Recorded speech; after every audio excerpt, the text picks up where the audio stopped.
Morning, glory, and evening, race, America. I'm Hugh Hewitt in Studio West. It was the best of times. It was the worst of times.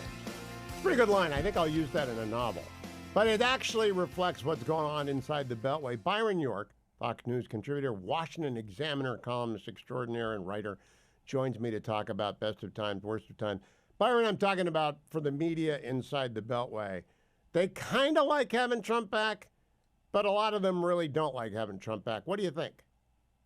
Well, first of all, certainly the first week of the Trump administration simply overwhelmed the media's ability to keep up with him. I mean, for example, where is the big, detailed, case-by-case article about the January 6th pardons? You just haven't seen it. I mean, they've not been able to do that, and then when they start, their attention is taken by something else that Trump has done. So he's just absolutely overwhelmed the media and the opposition's ability to keep up with him.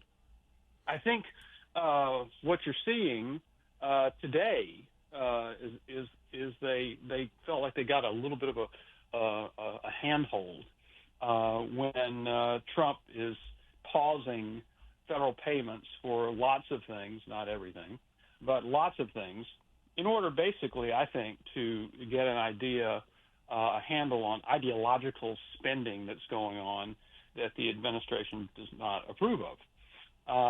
But the administration did not explain it all that well. We just had Glenn Youngkin, the governor of Virginia, have to come out and say, now, look, folks, this doesn't apply to disaster aid or anything like that. Don't worry about that. So the Trump administration didn't really explain it all that well. So we've seen a little bit of controversy today. The first time, actually, I think that kind of resembled some of the stuff we saw on the very first days of the Trump 1 administration in 2017. Now, I think, however true that may be, and I think you're right, Byron, that they could have put discretionary in front of spending in the EO and it would have worked just fine. However, that's not a story that's going to keep and grab. If they can't get a handhold on the pardons, if that's been swept away with the tsunami of news, everything else will be swept away. I want to focus in, dial in for a moment on, you and I are kind of old new media. And I have three buckets: legacy media, old new media, and new media. And today, Carolyn Levitt had a master's class. Did you watch that presser? I did. What'd you think? I thought it was very well done, very professionally done. It is a fact that there was very little that she could say that the president himself had not addressed at some point in the last 72 hours or so. And so that's a good situation. That's a healthy situation that you don't really need the spokesperson all that much, because the president himself has come out and explained himself at great length and on numerous occasions. You know, President Trump is such a master at narrative. He gave her some news about the FAA at the start of that. I want to play that for people who just tuned in so they realize. He armed his press secretary with the greatest currency in the press room, which is the ability to make news that the press doesn't know about. Cut number 12. And before I turn to questions, I do have news directly from the President of the United States that was just shared with me in the Oval Office. From President Trump directly, an update on the New Jersey drones. After research and study, the drones that were flying over New Jersey in large numbers were authorized to be flown by the FAA for research and various other reasons. Many of these drones were also hobbyists, recreational, and private individuals that enjoy flying drones. In time, it got worse due to curiosity. This was not the enemy. Byron, how come it took her one day to do that, and the Biden administration never completely ever answered any questions? I know. I mean, such a clear statement. And you're absolutely right. Why did the Biden? Well, first of all, the Biden administration was leaderless. It was just a kind of a ship just drifting around. So that was the big problem. But I agree. This was very, say, look, this is not the enemy here. It was a very clear statement. I'm glad she did it. And I'm glad she did it. And I'm also glad that the president gave her something to lead with in her first presser, so that, boom, news from the podium. Maybe that'll happen again. I'm going to keep coming. Now, Byron, I want to go back to the beginning of today's program. I had to, after Donald Trump went down to the GOP retreat in Florida, I had to outline for the Steelers fans and other people, there have been a lot of Republican parties. It goes back to 1854. John Freeman's first nominee doesn't win. You don't get to put your mark on a party unless you win a presidential election. So there's been Lincoln's party, there's been McKinley's party, there's been TR's party. There was never Taft's party. He was a Senate leader, but he couldn't get the nomination, couldn't win. There's no Dewey party. There's an Eisenhower party. There's no Goldwater party. There was a Goldwater movement, but no Goldwater party. There was a Nixon party. It peaked in 72. Then it was thrown out. There was, in my view, a Reagan party, an HW party, and a W party, which is now today lumped under GOP-E unfairly somewhat, but it was for 20 years, dominant paradigm. But Trump has remade the Nixon coalition, in my view, the GOP-NT, to a sense. Do you think I'm wrong in thinking that the party of conservative common sense is what Nixon stood for and what Trump is emerging to stand for? Well, I look at, I heard you deliver your address on this, and I look at it a little differently. I mean, I certainly agree that, we don't have to talk about the TR party. But as far as I can see it from inside Washington and observing the Republican Party for a very long time, the strains that are most active now are the very old strain of what is sometimes disparagingly called zombie Reaganism. That is, some people who are still around, who maybe their first job was in the Reagan administration. That would be Mark Levin and me. That's us. Could be you. Yes. And that is still around. They're great admirers of President Reagan and believe that a lot of what he did would be good to do again today. And then that is still there. And then you have the George W. Bush style of republicanism. And I think the Bush republicanism is the thing that's most important when considering Trump, because I don't think you have Trump emerge in 2016 without Bush and Obama. And I personally have come to believe that the George W. Bush presidency was an absolute disaster for the Republican Party. And certainly he left with an approval rating in the 20s. And the two big reasons is that he started a really big war by mistake, and actually, in his memoir, I mean, he said that. And then the economy, I think Larry Summers said it rolled off the edge of the table at the end of his presidency. This is a disastrous ending to the Bush presidency that really caused, I think, a lot of Republicans to rethink once Donald Trump started coming up and criticizing W. Bush. And one of the reasons, of course, Trump was criticizing W was because Trump was running against W's brother, Jeb, who was, standing next to him on the stage. So Trump really enjoyed beating up on Jeb Bush whenever he could.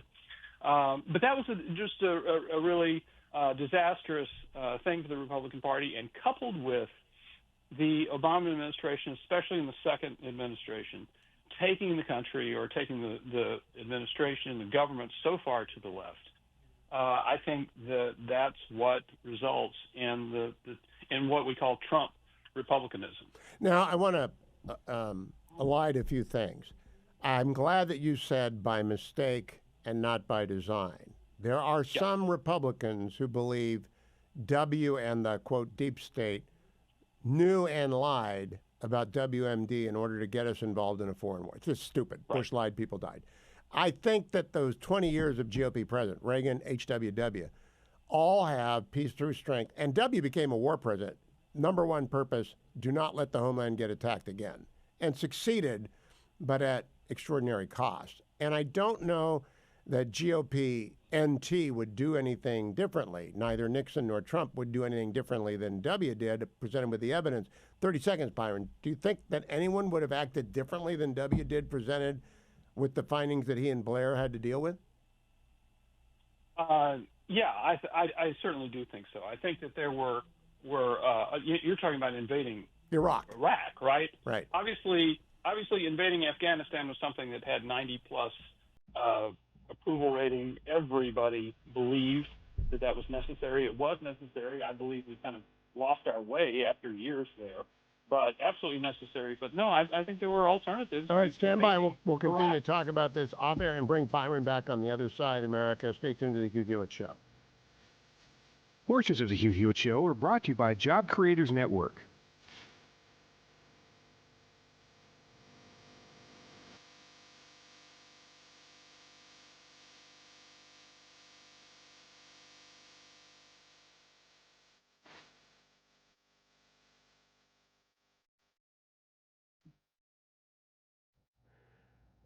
I will be back now with Byron York. Byron, when we went to break, we were talking about the invasion of Iraq. I think it's important to do this because my whole theory is Russian dolls. And the core GOP is Barry Goldwater's people and Taft's people. Then the bigger Russian doll is Reagan's people and HW's people and W's people. And then the biggest Russian doll is Nixon's people and Trump's people, the new coalition. But part of that coalition wants to assign evil intent to W. And up with that, I will not put.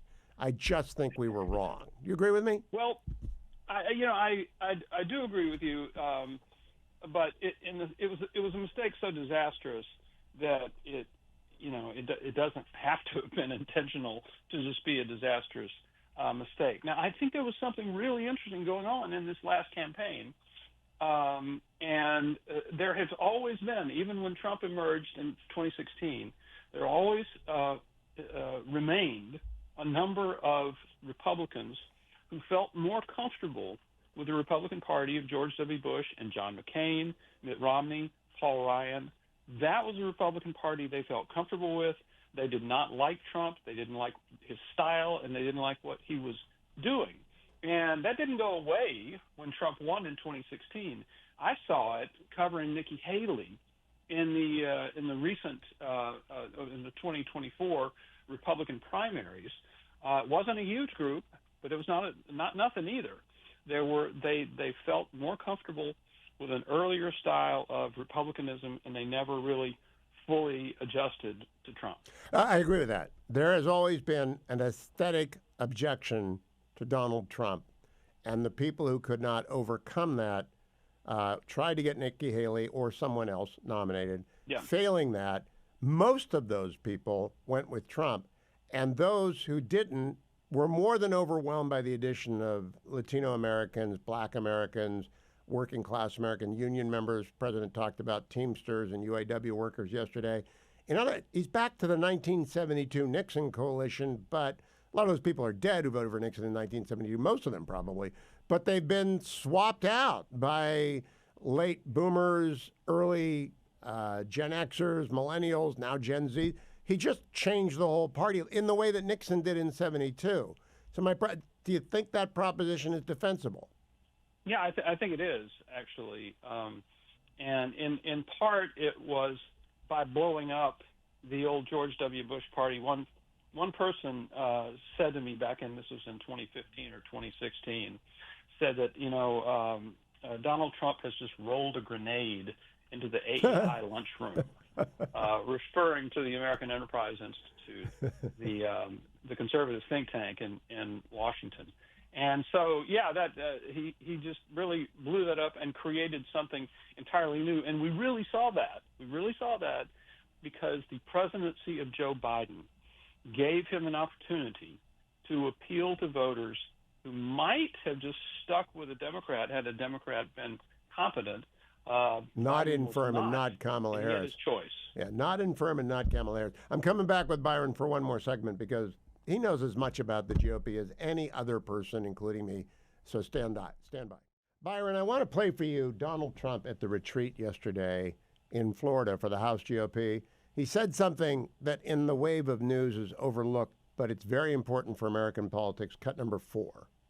But in a political earthquake, we won a wave of support from labor unions, including massive numbers of auto workers, which gave us Michigan as an example. Think of that. We won Michigan easily, and we did tremendous with the auto workers. And an overwhelming majority of the rank-and-file membership of the Teamsters. The Teamsters were great. They showed up in droves, and we won them by a lot. Together, we're forging a new political majority that's shattering and replacing Franklin Roosevelt's New Deal coalition, which dominated American politics for over 100 years. That's what we're doing. And what Mike said before, common sense. It is a little bit of common sense. Maybe it's a lot of common sense. Under our leadership. So, Byron, Barack Obama gets elected. He goes to the left. Then we have Joe Biden elected. He goes to the left. Donald Trump in his first term was trying to go to the center, but Russia, and all that stuff. He's doing it. He's doing the smart thing politically. He's going to the middle. What do you think of it? Absolutely. And the opportunity that was always there with the blue wall states and Pennsylvania, Michigan, Wisconsin was absolutely huge. And in Michigan, for example, you had these voters, and you had a couple of things a couple of issues that Democrats had really alienated so many of them. One on woke issues, and two on electric cars, basically the mandates and getting rid of conventional automobiles. And Trump's position is not against electric cars. It's just that choice for everybody, and don't force electric cars down people's throats before the market is ready. So you had this just enormous opportunity. Trump has the big union leaders speak at great length, by the way, to the Republican National Convention, and he puts in a labor-friendly former Republican representative as Secretary of Labor. I mean, it's clear that Trump is trying to build on his victory in Michigan for not only Republican successes coming soon. We just found out there's going to be an open Senate seat in Michigan next time around, but also for whoever runs for president on the Republican side in 2028. Byron just anticipated my last question. Senator Gary Peters, Michigan Democrat, says he will not run again in 2026. Big surprise for the Democrats, not one they wanted. Second headline from FoxNews.com, Pete Buttigieg gives, quote, serious look to 2026 Senate run in Trump-won Michigan. Now, I've hoped for things before, and they've turned out to be bad that I hope for him, but I hope Pete Buttigieg gets the nomination up there. He's a carpetbagger, and he's a hard lefty. What do you think of that, Byron? I really think that Buttigieg is basically still running on the fumes of his alleged victory in the Iowa caucuses in 2020, in which he was declared the winner. He really actually wasn't, I don't think, but it's hard to figure out how the Democrats count their votes there. But he really hasn't accomplished a whole lot. So he's made Secretary of Transportation, serves the entire Biden administration, and is basically known for being kind of absent when there's ever a big emergency that would require a Secretary of Transportation. So not a guy with a sterling record, and I don't think that's going to change. Yeah, and I think Republicans have choices. So I want to jam in one more. There is concern among some traditional peace through strength Republicans and through some neocons, and I'm a Reagan Republican, not a neocon, but whatever one is, name it yourself, that so-called reservationists, which is a new word for isolationists, are taking over deputy assistant secretaryships in various departments, and they're going to mean Rand Paul's running for. I think that's all nonsense, but what do you think, Byron? Well, I mean, a lot of this has to do with Ukraine and Ukraine policy and what it turns out the Trump administration does as far as Ukraine is concerned, which we all expect them to force a negotiation between Ukraine and Russia, but it hadn't happened yet, so we don't know. So a lot of it is actually based on that. But there has obviously a lot of the people who were the most virulently opposed to Trump were neocon leaders in the George W. Bush years, and they were switching parties after the 2012 election, in part because some of them believed that Rand Paul was going to rise in the Republican Party and be an isolationist. So this is something that a lot of of actual neocons have either abandoned the Republican Party, they've certainly abandoned Trump, and it's not clear that they're going to be back in Republican ranks in 28 or 32 or anytime soon. Byron, I don't know if you remember much about Rockefeller. I recommend to the audience Richard Norton Smith's magisterial book On His Own Terms, the greatest bio written of Rocky. And Rocky was around forever. Rocky was not an isolationist. He was an interventionist, but he was a center-right New York developer. He collected art. Donald Trump collects golf courses. I just think this is a New York Republican who said, come on in, everybody, come on in. I want to win. I want to do things. And whether it's right to try or first step, or whether it's going to be whatever he does on tariffs, whether it's the Bessent plan or hammering Colombia, he just wants to win. I don't think. I think you're portraying the president as a New Yorker is absolutely so important, absolutely critical. Because I mean that's where he grew up. That's who he is, and he lives in Florida now, but he's a New Yorker. Always will be. We saw that when he was stuck on trial in Manhattan and decides to hold his rally in the South Bronx, his rally in Wildwood, New Jersey. You see him, campaigning very successfully in the Northeast, trying to appeal to voters there. He's just a pretty broad-minded guy, and he certainly sees the Republican Party as a bigger tent than just George W. Bush supporters. And I love to remind people, the first Republican, though not in name, is Alexander Hamilton. And Alexander Hamilton loved tariffs, and he loved big things, and he believed in a very powerful central government. And I just think we're going to come to the end of the Trump years in 4 years and conclude he built the Republican Party out by going to the center. Any prediction, Byron? You got about a minute? I think you're absolutely right about that. Now, obviously, the one thing to think about when you're thinking about the legacy of Donald Trump and the post-Trump future of the Republican Party is just the enormous uniqueness of Donald Trump. Correct. Can you really have a Trump Republican Party without Donald Trump? I mean, and I think we can say right now there's nobody who can fill that particular spot in the voters' imagination. But will he create this party that allows a lot of what he believes to be continued in a more systematic way? I do think the choice of J.D. Vance was an interesting generational choice on Trump's part, which is not something you usually associate with them. Agreed. So there's a possibility this will actually happen. Agreed, and to be determined. TBD. Byron York on X at the Washington Examiner, Fox News contributor.